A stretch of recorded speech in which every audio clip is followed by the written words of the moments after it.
যেমনটা আমি আপনাদেরকে একটু আগে ভিডিওতে জানিয়েছিলাম যে আমাদের জম্মু কাশ্মীরের সাউথ কাশ্মীরের যে সোফিয়ান ডিস্ট্রিক্ট আছে সেখানে একটা অলরেডি এনকাউন্টার চলছে ইন্ডিয়ান আর্মি এবং টেরোরিস্টের মধ্যে, যেখানে আমি জানিয়েছিলাম যে দুখানা টেরোরিস্ট মনে করা হচ্ছে যে ট্র্যাপড আছে এবং তাদের এগেনস্টেই একটা বিশাল বড় search operation already Indian army launch করে দিয়েছে।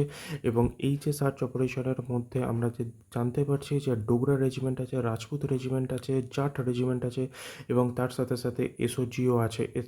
আর প্যারা তো আছেই আছে, বাট এরা এই সমস্ত রেজিমেন্টগুলোর সাথে অলরেডি একটা ডিপ্লয়মেন্ট হয়েছে, পুরো জায়গাটাকে কর্ডন করে দিয়েছে আমাদের সিআরপিএফের জওয়ানরা। এছাড়াও বিভিন্ন যে ডিস্ট্রিক্টে সোফিয়ান ডিস্ট্রিক্টের বিভিন্ন গ্রামে গ্রামে এখন একটা চিরুনি তল্লাশি চলছে।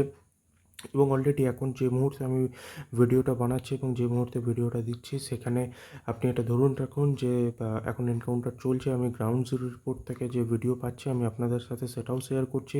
এবং এটার এক্স্যাক্ট লোকেশান যেটা হচ্ছে সেটা হচ্ছে কি যে সোফিয়ান ডিস্ট্রিক্টের চাঁদপুরার সাইদপুরা পাইন পাইন যে জায়গা, সাইদপুরা পিন জায়গার আশেপাশে এই জায়গাটা, মানে এই সিকিউরিটি ফোর্সের সাথে এই যে এনকাউন্টারটা এই এক্স্যাক্ট লোকেশানে হচ্ছে। এবং যে দুটো টেরোরিস্টের নাম উঠে আসছে এখনও এটা অফিসিয়ালি কনফার্মড না, এখনও আমি আবারও বলছি এটা অফিসিয়ালি কনফার্ম না। তার নাম সম্ভবত লাতিফ এবং জাকির। ঠিক আছে, আপনি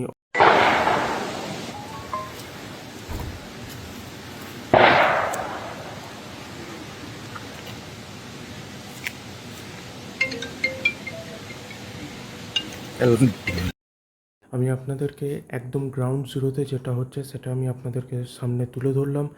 যদি আপনার এই ভিডিওটা ভালো লেগে থাকে এবং নতুন কিছু যদি আপনি শিখে থাকতে পারেন বা নতুন কিছু যদি আপনি আজকের ভিডিওতে জানতে পারেন তো অবশ্যই লাইক করবেন, শেয়ার করবেন, সাবস্ক্রাইব করবেন। Thank you, by.